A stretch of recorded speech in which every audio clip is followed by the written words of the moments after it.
पेशावर ज़ल्मी आपको नज़र आ रहा है और शाहज़ेब का थोड़ा सा फॉर्म भी चल रहा है। उसने कल मुल्तान सुल्तान्स का प्रेडिक्शन पहली बार शाहज़ेब ने सही प्रेडिक्शन दिया, तो शायद अब शाहज़ेब का रिदम लग गया और गूगली भी चल रहा है उसका ठीक ठाक।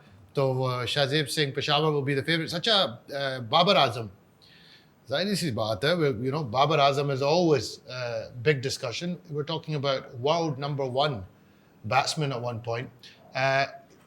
स्टार्ट इसने बुरा नहीं किया पीएसएल में, प्रेशर बहुत ज़्यादा है इसके ऊपर कि इसका स्ट्राइक रेट जो है वो लो है। मेरे ख्याल से अगर आप बाबर आजम को देखो 110 से लेके 130 तक भी पहुंच जाता है स्ट्राइक रेट उसका। अगर आप नया जनरेशन देख रहे हो, सामिर मनास देख रहे हो, शामिल हुसैन देख रहे हो, these guys are striking at 200 plus। तो बाबर आजम कैसे compete करेगा, because he has to keep up with these youngsters now।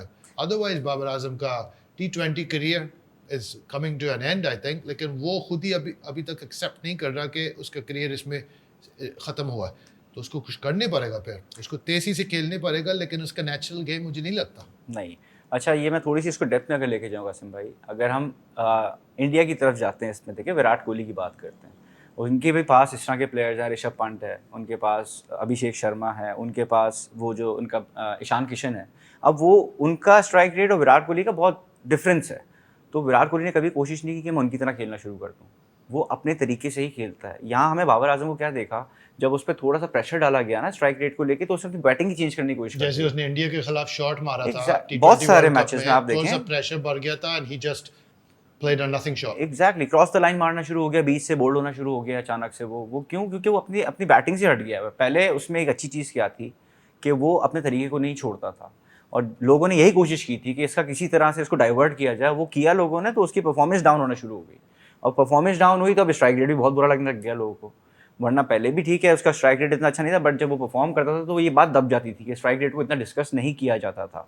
जब पाकिस्तान हारती थी तो डिस्कस होता था, अदरवाइज इट्स ओके। तो अच्छा, ये जो आपने पॉइंट अभी बनाया विराट कोहली को, successful in test cricket, successful in one day international cricket, successful in T20 cricket, इसकी क्या क्वालिटीज़ है कि ये जस्ट कैसे करता है? आपने बिल्कुल सही बात की है कि वो ऋषभ पंत, अभिषेक तरह नहीं जाके चलाने का कोशिश करेगा, लेकिन वो टीम के ऊपर कोई नुकसान तो नहीं करता। He still manages to take the game forward and play an important role। वो क्यों?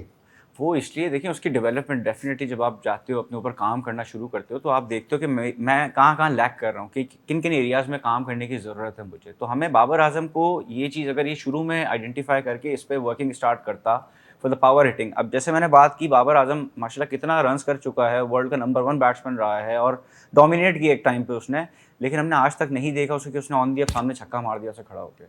तो इसका क्या मतलब हुआ कि उसका वो डेवलपमेंट वाला हमें फेज नजर ही नहीं आया। जैसे विराट कोहली ने हारिस रऊफ को वर्ल्ड कप में लेंथ वाला बॉल को लॉन्ग ऑन में छक्का मार दिया, वो बाबर आजम का गेम नहीं है ना, उसके गेम के अंदर वो चीज़ नजर आई। एग्जैक्टली, देखें काम करने से चीज़ें डेवलप होती है। विराट कोहली को भी हमने देखा, बचपन में नहीं मारता था ऐसे वो, लेकिन विद टाइम ही चेंज्ड, ठीक है। और यही अगर हम देखें तो अभी जो न्यू जनरेशन आ रही है उसमें ये चीज़ हमें नज़र आ रही है। समीर मिनास की फिर से बात करेंगे कि उसमें ये चीज़ रिफ्लेक्ट हो रही है।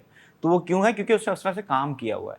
अब बाबर आजम को मैंने पिछले साल देखा था, जब शायद कामरान भाई इनके साथ आए थे for the batting as a batting consultant, तो वो बाबर को पावर हिटिंग की प्रैक्टिस करवा रहे थे। अब वही देखें, कामी भाई के पास ये चीज़ नेचुरल थी, बाबर में ये चीज़ नेचुरल नहीं है। आप कामरान अकमल नहीं बना सकते उसको, हाँ आप उसको उसमें यूटिलाइज करना सिखा सकते हो। अब ये चीज़ देखें, बाबर के पास बड़ी हिट्स नहीं है ना, तो उसका क्या काम है, एक्स्ट्रा कवर पे ज़्यादा फोकस करे, सीधा जो गैप होता है उसको ज़्यादा फोकस करे, रादर देन गोइंग क्रॉस, अब मैं टांग रख के मार दूं जहां मुझे लग रहा है। फिर उसकी अगर हम देखें स्ट्राइक रोटेशन कभी कभी बहुत ज़्यादा ब्लॉक हो जाता है, ठीक है। ये चीज़ें अब विराट कोहली का सिंगल्स का इम्पोर्टेंस, अगर मैं विराट कोहली को देखूं, उसको कभी वो सिंगल नहीं रोकता। जब भी बॉलर वो थोड़ा सा टाइट बॉलिंग कर लेता है, उसको वो सिंगल फिर भी निकालता है। I think for Babar that's a big point कि अगर वो, क्योंकि कभी ऐसे तो हो जाता है बाबर के साथ कि 3 4 5 गेंद फंस जाता है, तो सिंगल्स के ऊपर भी काम होनी चाहिए। और ये हर यंगस्टर के लिए भी बात होनी चाहिए। जैसे ख्वाजा नाफे के बारे में हम काफ़ी बात कर रहे हैं कि ख्वाजा नाफे अगर बड़ा हिट चला रहा है शायद वो चल जाएगा, लेकिन उसके बीच में कुछ नहीं है। He doesn't have that single strike rotation। और इंटरनेशनल क्रिकेट में आपको ये चीज़ चाहिए, बहुत ज़रूरी है, बहुत इंपॉर्टेंट है, क्योंकि वहाँ हर बॉलर आके आपको नहीं देगा कि आप इतनी आराम से फ्रीली आप छक्के मार सको, आपको टाइट बॉलिंग होगी।